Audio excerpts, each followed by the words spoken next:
Olá, meus irmãos, a paz do Senhor Jesus, tudo bem com vocês?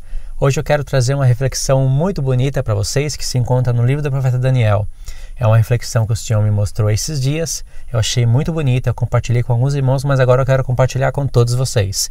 É bem rápida, se encontra no livro de Daniel, no capítulo 2.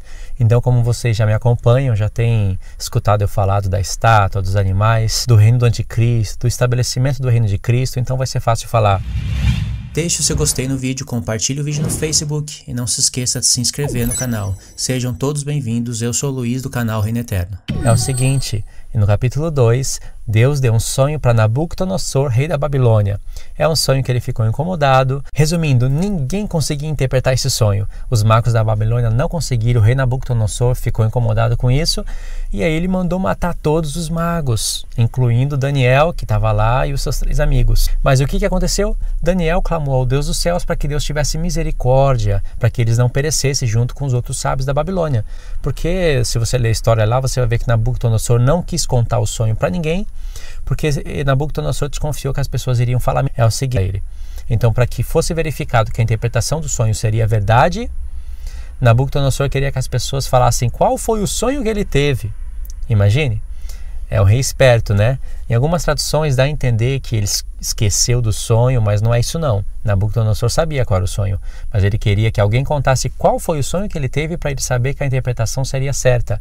E o único que conseguiu fazer isso foi o profeta Daniel. Essa foi a primeira visão que o profeta Daniel teve, porque Daniel teve essa visão também. Nabucodonosor teve a visão através de sonho, mas depois deu a mesma visão para o profeta Daniel e deu a revelação toda coerente, tanto é que Nabucodonosor se prostrou diante de Daniel e mandou dar todos os direitos que tinha prometido para ele.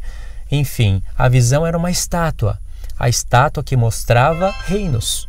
Você conhece Babilônia, Pérsia, Grécia, Roma. É claro que a estátua tem bem mais reinos que isso quando você vai estudar a história. Não são somente 4 reinos na estátua, a estátua é complexa, mas é também maravilhosa. Mas é o seguinte, começa com Babilônia. Depois vai para a Pérsia, depois vai para a Grécia e cai em Roma, nas pernas de ferro. E aí as pernas de ferro se estendem até o final, até a ponta dos dedos. Mas nos pés é inserido barro, barro misturado com ferro.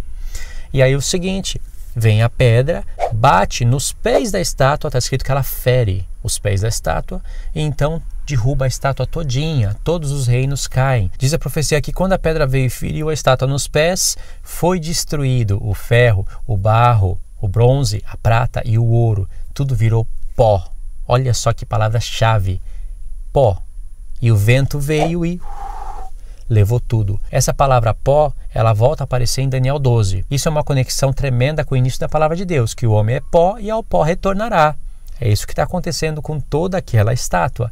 Os filhos de Deus também vieram do pó da terra, mas eles são chamados para serem como as estrelas do céu. Esse assunto de pó da terra, estrelas do céu, tem um desfecho lá em Daniel 12, maravilhoso. E tem um início lá na palavra de Deus, não é? Pó da terra, alimento para a serpente, isso veio por causa do pecado, tudo isso é assunto espiritual tremendo. Mas o que acontece? A pedra vem, fere a estátua nos pés, derruba todos aqueles materiais, tudo vira pó e o vento leva tudo. Outro detalhe importante é que a palavra vento no hebraico é ruach, e significa vento também é usada para espírito. Isso quer dizer que o Espírito do Senhor vem e leva tudo que é pó e não se acha mais lugar para eles. Então é interessante entender o seguinte, que aquela pedra, após ter feito isso, ela se torna um grande monte. E monte é reinos, não é? Lembra de Apocalipse 17? As 7 cabeças são 7 montes, que também são 7 reis. Então aquela pedra se torna um reino que jamais terá fim. Esse é o reino eterno, irmãos, o reino que jamais terá fim. Então isso foi revelado para Daniel, e Daniel louvou ao Deus dos céus, engrandeceu ele, porque Daniel entendeu que Deus coloca reis e remove reis. Deus estabelece reis e remove reis. Mas vem um reino que é um reino eterno, que é o reino de Cristo. Esse é o Rei dos Reis e Senhor dos Senhores. Isso significa o estabelecimento do reino de Cristo. Mas antes disso acontecer, vão ter 10 dedos, que está em paralelo com os 10 chifres da besta. Isso significa que os reis vão tentar se unir. São 10 potências que vão tentar se unir e vai ter o anticristo. O que é maravilhoso é que os pés da estátua estão em paralelo com os 10 chifres da besta. 10 chifres, 10 dedos. Informações que tem nos 10 chifres não tem nos 10 dedos. Informações que tem nos 10 dedos não tem nos 10 chifres. Aí qual a informação que a gente vai ter a mais? no capítulo 7? É que vai se levantar um chifre pequeno depois dos 10 e vai abater 3. Mas vai abater, só que os 3 reinos vão continuar. Isso quer dizer que os 3 reinos vão lutar com o anticristo e o anticristo vai vencer e vai arrancar o poder deles e vai subjugar eles debaixo do seu poder. Por isso mesmo que em Apocalipse 13 o anticristo ainda está com os 10 reis. Deu para entender isso? Estou falando isso, vocês já sabem, mas é só para contextualizar a visão, entendeu? Esse é o acréscimo que tem no capítulo 7, irmãos, uma informação que não se encontra no capítulo 2, na parte dos pés da estátua. Então tem 10 chifres, aí vai ter o chifre pequeno, e qual é o acréscimo que tem? O chifre pequeno começa a fazer guerra contra os santos. Olha, começa a judiar do povo de Deus durante tempos e metade de um tempo, que também seria um mistério no capítulo 7, mas seria revelado no capítulo 9 como a última parte da última semana. Deu para entender? Então, aí o chifre pequeno está fazendo guerra contra os santos, mas depois vem o ancião de dias e faz justiça aos santos. O ancião de dias vindo do céu, que ele estava no trono, para a terra, que é Cristo, fazendo justiça aos santos, significa o estabelecimento de uma justiça eterna. Isso quer dizer que é ao final das 70 semanas. Isso significa que a imagem do ancião de dias vindo do céu para a terra é a mesma imagem da pedra vindo, foi cortada de um monte, não é? Sem auxílio de mão, e ferindo os pés da estátua. A pedra vem no tempo dos 10 dedos, assim também o ancião de dias vem no tempo dos 10 chifres. O que eu posso dizer? É a mesma profecia, só que através de figuras diferentes, com acréscimos adicionais. Ou seja, a gente tem esse detalhe no capítulo 7, mas não tem no capítulo 2. No capítulo 2, simplesmente está os 10 dedos, barro misturado com ferro, está ali a formação da estátua segurando toda a estátua.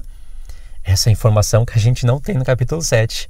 Os 10 dedos é os pés da estátua, não é? Esquerda e direita, segurando todos os reinos, toda a estátua. A estátua está de pé ainda. Essa informação não está no capítulo 7. Então, aí vem a pedra, no tempo dos 10 dedos, é barro misturado com ferro, mas não tem a questão dos 3 tempos e meio. Os 10 dedos não estão fazendo guerra contra o povo de Deus. Então esse acréscimo está no capítulo 7. A gente tem que somar o capítulo 7 com o capítulo 2, irmãos. O que é incrível é o seguinte, é que aquela pedra vem, bate nos pés da estátua e aí derruba todos os reinos. Aí sim, todos os reinos caem. Irmãos, ainda que Deus está trabalhando com acréscimos adicionais, quando Deus revela coisas no capítulo 7, porque está em paralelo com o capítulo 2, Deus acaba agregando detalhes no capítulo 2. Isso é tremendo. Então, no capítulo 2, a gente tem a estátua, que é o melhor mapa, o melhor formato para a gente olhar para a linha do tempo e para a gente receber as maiores revelações na estátua. Só que é preciso também dos 4 animais. Isso que é incrível, né? Então, presta atenção. Na estátua, a gente tem a cabeça sendo ouro. A gente tem a parte dos ombros, os 2 braços, não é? Sendo a prata. A gente tem o ventre sendo o bronze, o ventre e as 2 coxas. Aí a gente tem as pernas de ferro, esquerda e direita, depois os pés, onde é agregado o ferro. Cada material significa a mudança de reino. Não é verdade? Por isso que Daniel falou, Deus estabelece reis e remove reis. Mas pode ver, irmãos, que não é por acaso que a cabeça da estátua é de ouro e a cabeça é Nabucodonosor. A cabeça é de ouro não é por acaso, é a cabeça que controla todo o corpo, não é verdade? A cabeça é de ouro e é a Babilônia, Babilônia a Grande. Tanto é que essa expressão, a Grande Babilônia, vai aparecer no capítulo 4 de Daniel. Em Daniel 3 vai aparecer de novo uma estátua, só que ela é só de ouro e ela tem que ser adorada. Isso também é uma representação para a tipologia do anticristo e da besta que está em Apocalipse 13. Deu para entender isso? Agora, o detalhe impressionante que está na estátua é o seguinte: a cabeça é a Grande Babilônia, é que controla todo o corpo. E depois vai ter os reinos. Se você for olhar, a estátua está de pé até o fim. Por que Deus quis fazer isso? E a pedra vem e fere nos pés, não fere nas pernas, não fere nas coxas, não fere no ventre, não fere no peito, não fere na cabeça, fere nos pés. Aí sim, todos os reinos caem. Isso significa, irmãos, que a Babilônia ainda iria estar de pé, a Pérsia iria estar de pé, a Grécia iria estar de pé, Roma ainda iria estar de pé, e todos os reinos que provêm da perna de ferro. Eu já falei sobre isso daí. E aí depois iria se formar os pés e os 10 dedos, e iria vir o tempo do fim. E só nesse tempo que a pedra vem e bate nos pés e derruba toda a estátua. Isso significa que todos esses reinos estariam vivos no final, estariam de pé. E Deus nos permitiu entender esses reinos. Por exemplo, a antiga Babilônia e o atual Iraque. A antiga Pérsia, que é a parte de prata, é o atual Irã. A Grécia, a gente tem aí também, é difícil de explicar essa parte, porque vai estar em paralelo com o leopardo de 4 cabeças. Aí a gente vai ter também o norte, o sul, que é a atual Turquia. o atual Egito, que sempre foi Egito, entendeu? Então, a gente tem a parte de ferro da estátua, que vai ter Roma Ocidental, Roma Oriental, e depois vai vir o Império Otomano.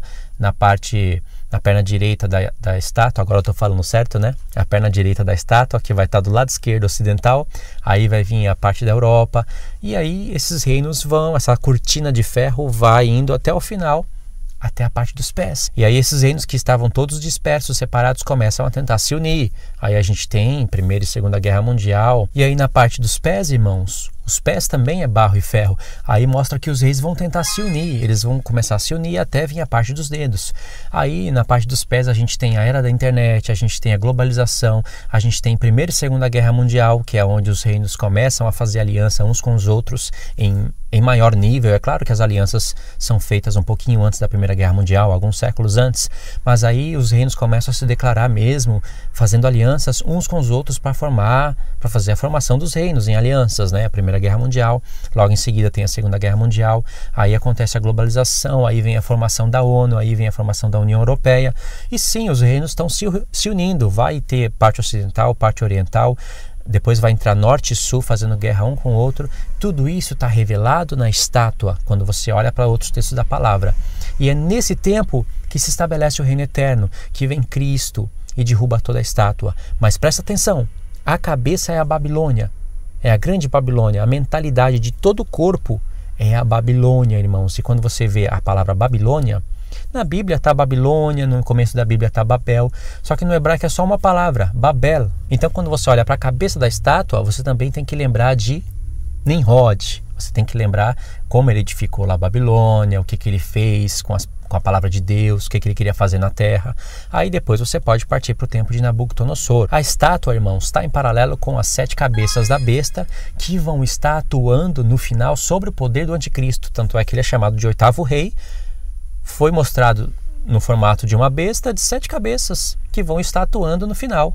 Sim, ele, o 8º rei, ele é uma das cabeças que estava no passado, foi ferida, voltou, mas quando volta é uma besta de 7 cabeças e 10 chifres. Então, através das cabeças da besta, Deus está contando histórias, mas também está contando algo que se remonta no final. Entendeu? Aí tem a questão dos 10 chifres também, que eu estou falando dos 10 dedos da estátua, mas a estátua está de pé até o fim, concorda? Então é só no final que ela é derrubada.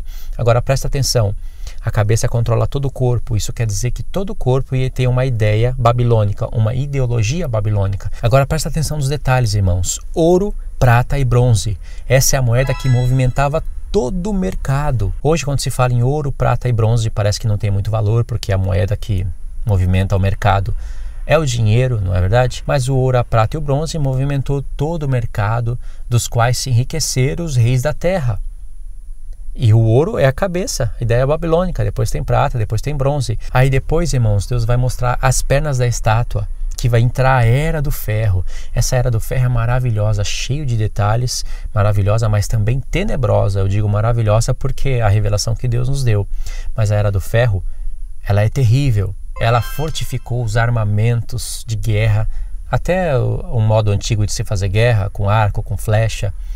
Ela acabou dando mais poder para os reinos fazerem guerra. Ela fortificou os armamentos de guerra, até o modo antigo de se fazer guerra, com arco, com flecha.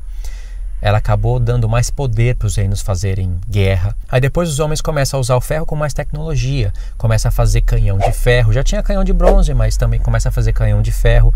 Hoje o ferro está nos aviões, está nos tanques de guerra, está nos aviões de guerra, helicóptero, armamentos. Ou seja, o ferro construiu um mundo armado. Isso é a Era do Ferro, que destrói, que esmiuça tudo. Não está escrito isso? Que é firme. Essa é a Era do Ferro. E o ferro, irmãos, serviu para a edificação do mundo também. Presta atenção nessa simbologia que eu vou mostrar para vocês. Vamos supor que você tem o mundo na sua mão. Se você pudesse, irmãos, é só uma figura, só um jeito de explicar. Se você pudesse colocar a mão no mundo e arrebatar o ouro, o mundo ia continuar como está hoje.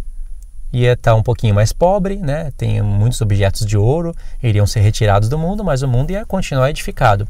Se você pudesse colocar a mão no mundo e arrebatar a prata, ia modificar um pouquinho esse mundo, porque tem muitas coisas de prata, não é verdade? Agora, se você colocasse a mão no mundo e pudesse arrebatar somente o bronze, E a gente iria ter algumas mudanças no mundo. Alguns canhões de guerra iriam ser retirados, algumas partes de alguns armamentos de bronze iriam ser retirados, mas o mundo iria continuar edificado ainda. Agora, se você pudesse colocar a mão no mundo e arrebatar somente o ferro, o que iria acontecer com esse mundo? Iria desabar, porque tudo que você está vendo aqui, toda essa edificação por dentro dos concretos, tem ferro. Precisa de ferro para a edificação desse mundo. E o ferro não traz só a edificação desse mundo ímpio. O ferro também traz os armamentos dos quais os homens vão fazer guerra entre si. E já fazem há séculos, não é verdade? Então, se você coloca a mão no mundo e arrebata o ferro, já não tem avião, já não tem carro, já não estaria aqui dentro, já não tem moto, já não tem caminhão, não tem ônibus, não tem tanque de guerra, não sei se eu já falei. Não iria ter muitas coisas, irmão, porque precisa do ferro para tudo isso. É claro que também precisa do plástico, precisa do petróleo, precisa de um monte de coisas. Mas ainda que tivesse tudo isso e não tivesse o ferro, não teria a edificação desse mundo e não teria todos esses armamentos. Então o ferro serve para a edificação do mundo e essa edificação do mundo que hoje existe foi movimentado pelo bronze, pela prata e pelo ouro. Tá vendo a estátua? É todo um sistema ímpio que vai ser removido quando Cristo vier e ferir a estátua nos pés. Aí você vê a imagem de um homem. A estátua, irmãos, é a imagem de um homem. Essa imagem de um homem é o anticristo. Por isso que no capítulo 3 você vai ter a mesma estátua, que é a estátua de Nabucodonosor, mas é só de ouro. Falando resumidamente, isso é porque deu uma louca no Nabucodonosor. Ele viu a visão que Deus realmente deu o sonho que ele tinha para Daniel. Daniel explicou o sonho, qual foi o sonho que ele teve e deu a interpretação. E tanto é que Nabucodonosor adorou a Deus, mas depois ele se ensoberbeceu, o coração se endureceu e ele fez uma estátua só de ouro. Quem você acha que estava operando Nabucodonosor? O espírito do anticristo, porque a estátua é só de ouro da cabeça aos pés. E Nabucodonosor era a cabeça de ouro. Vê que a estátua não é só de prata, não é só de bronze. Se Nabucodonosor fosse o bronze, ele ia fazer uma estátua só de bronze. Se Nabucodonosor fosse o ferro, a estátua seria só de ferro, mas ele era o ouro. Então a estátua é cabeça de ouro, braços de ouro, peito de ouro, ventre de ouro, perna de ouro, pés de ouro. Nabucodonosor estava falando o seguinte: não vai haver mudanças de reis. E essa estátua tinha que ser adorada por todos os povos, línguas e nações, e quem não adorasse iria ser lançado na fornalha de fogo. Nabucodonosor estava falando o seguinte: Deus não estabelece reis e não remove reis. O meu reino vai ser um reino eterno. Todos têm que adorar o meu reino. Meu reino jamais vai ser destruído. E não tem pedra que vai ferir os pés da estátua, porque os pés da estátua é só de ouro. É isso que Nabucodonosor estava falando. Mas, voltando para a estátua, para a primeira estátua, que é onde Deus estabelece a sua lei, não é? A sua lei e os tempos determinados por Deus. Porque Nabucodonosor quis mudar a lei e os tempos, não é? A lei era que Deus estabeleceu tempos determinados, que ele iria estabelecer reinos e remover reinos. Mas Nabucodonosor vem, quer mudar essa lei, quer receber adoração e quer mostrar que não vai ter tempo determinado por Deus coisa nenhuma, que ele que determina tudo. Então Deus vai e faz Nabucodonosor virar bicho por 7 tempos, e aí depois tem aquela história que vocês já conhecem. Mas voltando para primeira estátua, que é onde tem a lei de Deus e os tempos determinados, aquela pedra vem, bate nos pés da estátua e remove todos esses reinos: Iraque, Irã, Turquia, Egito, todos esses reinos que vão estar configurados formando o reino da besta, incluindo a parte ocidente também, que antes eu não colocava, que é a igreja, parte da igreja evangélica, parte da igreja católica, que você vê os papas aí fazendo aliança com o islamismo, a apostasia da igreja católica. Não são todos os católicos que estão apostatando da fé, é claro, mas na parte dos papas isso é evidente para todos. A igreja católica fez o que fez no passado, hoje em dia ela não faz mais o que fez no passado. Tem a parte negativa na igreja católica, que eu também não concordo, mas também tem a parte negativa na igreja evangélica, irmãos, que eu também não concordo. Tem idolatria na igreja católica hoje? Tem. Mas também tem idolatria na igreja evangélica. Então não é só acusar os católicos de idolatria, que está adorando Maria, porque se você conversar com eles, vocês vão ver que no coração deles eles não estão adorando Maria. Eles não estão adorando imagens. Só o entendimento errado, eu sei, parece que se remover aquelas imagens, parece que alguma coisa afeta alguma coisa na fé deles, mas não é isso não está adorando Maria, adorando imagem não, tem que olhar bem as coisas. Olha a idolatria dentro da igreja evangélica. Não estou defendendo nenhuma nem outra, porque eu não sou nem católico nem evangélico, entendeu? Eu creio na palavra de Deus, mas eu sei que tem pessoas que vão ser chamadas para o reino de Deus e vão ter o entendimento completo dessas coisas. Deus vai derramar do seu Espírito, já está derramando, vai derramar das últimas chuvas, já está derramando, e aí Deus vai edificar a sua igreja com seus eleitos. Por isso que eu toquei nesse assunto. Então, os pés da estátua vai ser o reino do anticristo. O reino do anticristo vai ter igreja católica, vai ter igreja evangélica, vai ter islamismo na sua maior parte, vai ter guerras, vai ter todas essas coisas, entendeu?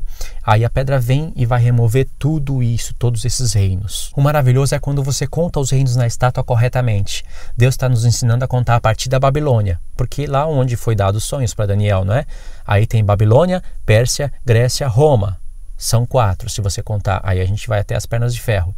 Mas depois a gente tem a parte dos pés da estátua, que seria um reino que será dividido. Então a gente teria um 5º reino. São 5 reinos, certo? Falando de maneira resumida. São 5 reinos.